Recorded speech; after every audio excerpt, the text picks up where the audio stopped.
Hello and welcome to a video on powering a koi pond. So, I've just had a unique problem with this pond and I sort of want to talk about it and the ways that I've got around it. So, this UV light on this tank thing here has just leaked to something like that. So, there's a seal in here and basically the bulb's inside this.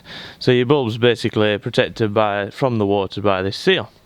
So what's just happened is I imagine that seal's broken and then let water into where the bulb is inside here because the electric's just stripped out, and this is where I've got a problem with sort of things like these.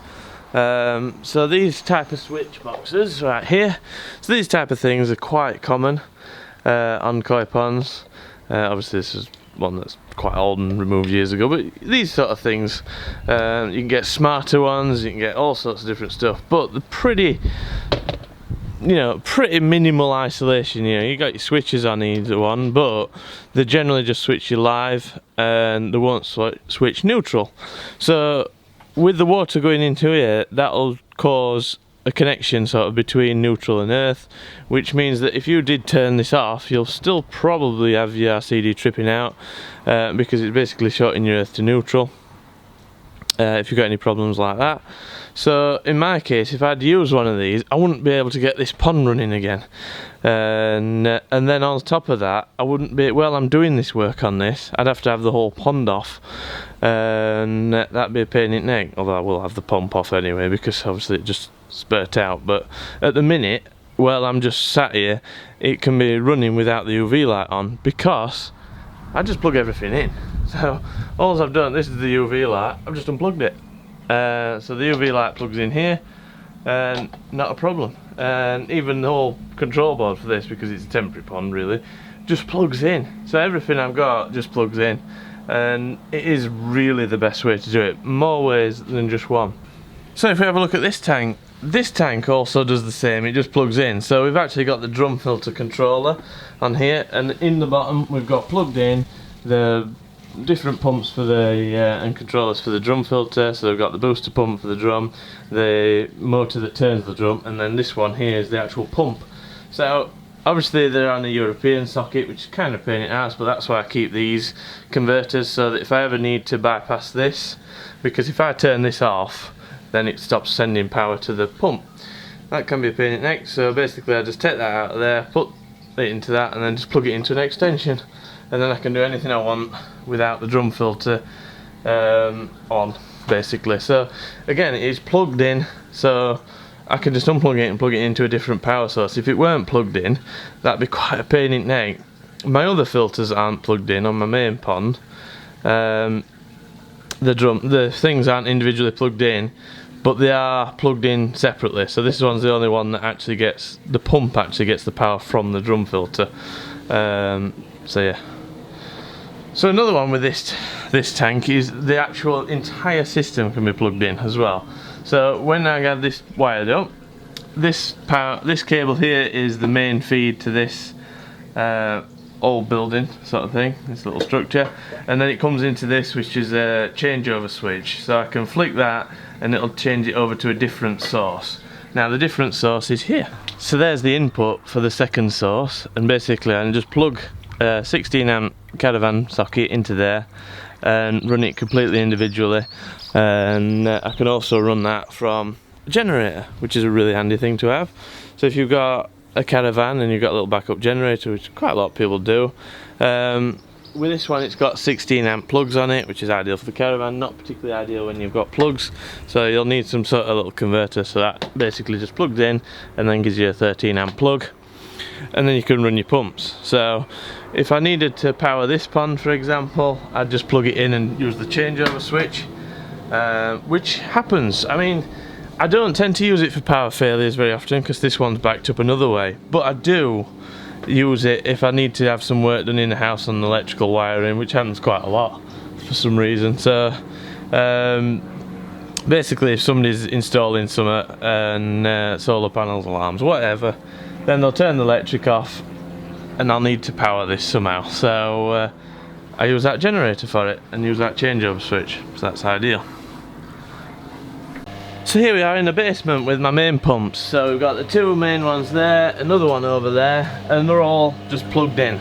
So the way this is wired up is they've got a consumer unit just there, and the consumer unit here basically gets mains power from the house and then divides it.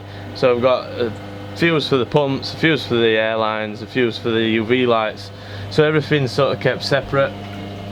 But if I need to do any maintenance on the actual wiring for, say, the pumps, and I did originally wire it up so the pumps were just directly wired in, they weren't on a plug socket, so they were just wired straight in. You had a switch upstairs. The switch upstairs is still there, but it switches this socket on, and it is insanely useful. So, like for example, when I was installing this shower, I needed to put another pump system in, so basically I had this extended, so there's another plug socket back there for that pump, and obviously you had to turn off the power to these plugs, and that's inconvenient. But it's not. It'd be inconvenient if these pumps were directly wired in, but because they aren't, I can just plug them in and out. I just run an extension cable from the house into here and plug them in. So these pumps only had the power failure from plugging it out of there and plugging it into an extension cable. And it happens quite a lot where your power from your actual pond, the power to your pond, needs to be turned off for whatever maintenance or anything like that. If it's plugged in, you could just plug it into any other power source and not have any trouble with it. So I recommend plugging them in.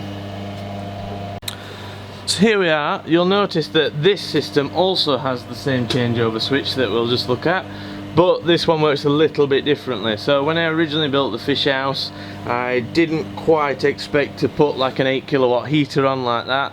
Not that I ever use it, but I did use it a couple of times. And the main line to the fish house couldn't cope with the 8 kilowatt heater or the heat pump and the pumps and UV lights and everything. It was just too much for it. So basically I had another power cable installed to this, and I left the old one in as well. So if, for example, I need to do any changes to one of the power cables, either I'm digging it out and just putting in new cables or whatever I'm doing, or doing any work, then I can switch over to the other supply. So basically this fish house has got two separate supplies, one stronger than the other, yes, so one of them can't power like the heating, but I never use it anyway. So basically I just run it on the main one, and then there's a redundant one. So if I switch over this switch like that, you see the lights flash, but that's it. So basically just switched over to the other power supply now, and yeah, quite a handy thing to have. But there we go. I'll just switch it back to the big one, and yeah, and then that obviously the consumer unit in here obviously distributes. So we've got the lighting and the building sockets on a totally different circuit to the pumps. So if you plug something in and it trips the electric out in the building, then the pumps and everything will still be running, and vice versa. Which is, there's better ways of doing that now, so I'd like to update it, but you know, just one of them things. It just as it is, and it's quite good. Works really well. Never had too many trouble with it. It's worked really well for me. So there we go. That's that. So that camping generator I just showed you earlier on used to be the main generator for the fish house to back it up, but now it's done by this one. And basically this one's completely automatic, so if the power fails, electric goes off, this will start powering the fish house within 30 seconds. It's pretty good. And I've got a little remote control thing here where I can just press the button and fire it up. Not the quietest thing in the world, but I've had it what, 4 years, something like that, 5 years, can't remember, and it's probably done like an hour's worth of actual power failure work. And yeah, but it's an handy thing to have in case there is a power cut. So behind this oxygen bottle here we have got the main control unit for the actual fish house, or the secondary control unit for the fish house. This comes on when the generator's on. So this little light tells me that the generator's on. Because there's a light in here, I can see what everything's doing. And if I switch one of these switches, I think it's actually this one, so if I turn it off of automatic and then switch it over like that, and now everything in here, including the drum filters, the lighting, everything is all running off that generator. The heating, I believe it doesn't, so it doesn't power the actual heater. So if we were in a power failure and actually using this 8 kilowatt heater, it would have switched off now. The power to the generator doesn't power that, but because we've still got mains, that's why it's still on. So none of the heating circuits would work in here if we actually had a power failure, but that doesn't matter. It just, you know, you need a massive generator to start powering an 8 kilowatt heater, and you know, it's just unnecessary cost. All I need to do is keep my pumps running, a UV light, all that sort of stuff, and keep the drum filters happy. So we're still running on the generator, and as you can see, the fry, I've not noticed that the power's turned over. It doesn't make any difference really. This tank's got a lot of fish in it, and if this doesn't have power for more than half an hour, you're going to be looking at them starting to die. There's well too many fish in here for to not have an air pump on and to not have water pump running. So that's one of the things. It's same with the tank that we've just looked at. And that's the same. If the air goes off in there, the fish will start to go downhill really quickly. So that's why I have these backup generators, to make sure everything works perfectly, even in a power failure. It's mostly if I'm not here, because if you are here and they have a power failure, it's not quite as bad as if you're not here.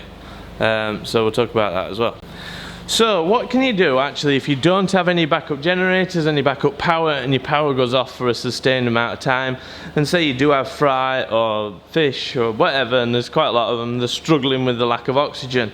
You can use a chemical, hydrogen peroxide. It is a really useful thing to have laying about. Obviously it neutralizes potassium permanganate. If you're ever using that, I recommend using hydrogen peroxide to neutralize it. But one of the biggest advantages of hydrogen peroxide is that it oxygenates your water quite substantially. So if you see a pond or anything that's having trouble with oxygen levels, something's gone wrong, it's a really hot summer's day, usually when you get problems with oxygenation, if you chuck in the recommended dose of, say, this Kasuri hydrogen peroxide solution, then it would pretty quickly solve the problem. It's just a good point to note if you've got sturgeon and stuff like that and you're wanting to treat and you have problems with treatment. If that treatment allows you to use hydrogen peroxide, then it may be a good way to keep your sturgeon from dying. If you're treating with potassium permanganate, when I used to have sturgeon, he did once get really upset by it. Chucked in the hydrogen peroxide and he was fine. You know, just hold on to him for about 10 or 15 minutes and then he finally could swim on his own. And yeah, so the secondary solution is hydrogen peroxide if you can't keep the air and pumps running. So I recommend you keep some of that as well. One of the things I was hoping to talk about as well in this video is UPSs. So this thing up here is a UPS, or uninterruptible power supply. These are for computers and stuff like that. So this is a fairly small one, and basically you plug it in. Inside here is one of these batteries, like for a mobility scooter or something, and it's got an inverter in it, and when the power's on through this, it just lets power come straight through this and straight out these two sockets here. When the power turns off, the inverter starts up very quickly, I might add, and keeps the power to these sockets when the power goes off. It's very useful if you've got a computer and you're very into not losing information on your computer. Basically, if the power goes off, it'll let you shut down your computer safely. So that's what these are for, computers and servers and stuff, and you can get all different size ones. I wanted to talk about this one, but mine failed and let me down, so I just never bothered replacing it because I don't really need it anyway, to be fair.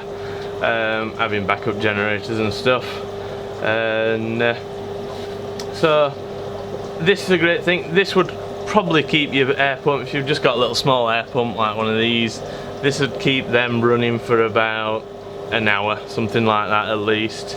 I have got a big one of these that I use to power a server and camera system, and that I did use that once to power 2 of these pumps for about an hour and a half, and it did a really good job. I'm really surprised by it. But these cheaper ones are a little bit of a letdown, especially with batteries. They don't last very long. This one's like a year old and the battery's already died on it. It just seems to cook the batteries. So if you are thinking of this route, perhaps don't go for the cheapest, go for a known brand. APC UPSs, they're really good, and they'll do a really good job. But these cheaper ones, yeah, I think the thing were like 40 quid to buy or something, but so are the batteries. So, you know, I'm not bothered putting I have no idea how much these batteries are, probably about 15-20 quid battery in a 40 quid machine.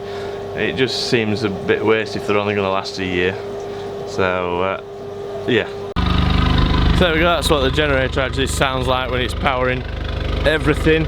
It's quite noisy, but it was a fairly cheap thing, you know. It's just as a backup, just in case. It's not something, if I used it at least once a month, then I probably would have wanted to spend a bit more money on it. But in the 4 years I've had it, it's actually run twice, so, you know, we'll not too worry about it being a bit noisy every now and then. So we can shut the generator down now. Just a bit of information about this container it's in. It's basically in this to keep the generator out of the rain, make sure it can start anytime, and basically to quieten it down a bit. So if I like open this cover a bit, like that, you can see that the generator is actually a hell of a lot noisier than this cabinet lets you know. So basically just turn it back off again. There we go, that's better. The one thing I've got that makes powering the fish ponds a lot easier is the solar panels. So I've got 2 kilowatts there, I've got another 2 kilowatts on the garage, and another almost 4 kilowatts on the roof of the fish house. And it just makes it a lot easier. Even on a dull day like today, these 7.5 kilowatts of solar panels are pretty much powering all the ponds. If the heaters come on a dull day, it's a little bit struggling, but when the sun comes out, the heaters are fine, and usually I'll turn the heaters up a little bit when the sun comes out. I'll also turn this dehumidifier on when the sun comes out. Just, not that the fish house gets humid, it just helps a little bit. It makes it a little bit better, and it's sort of a little bit better than opening the doors. But usually generally only run that when the sun comes out and the solar panels are powering it. And it just makes life absolutely great that you get, because these fish use an enormous amount of electricity, to be honest, but during the day generally I get a break from it, so I'm only really using power at night, and it makes so much difference. I think my bills would just be unmanageable if I didn't have them solar panels.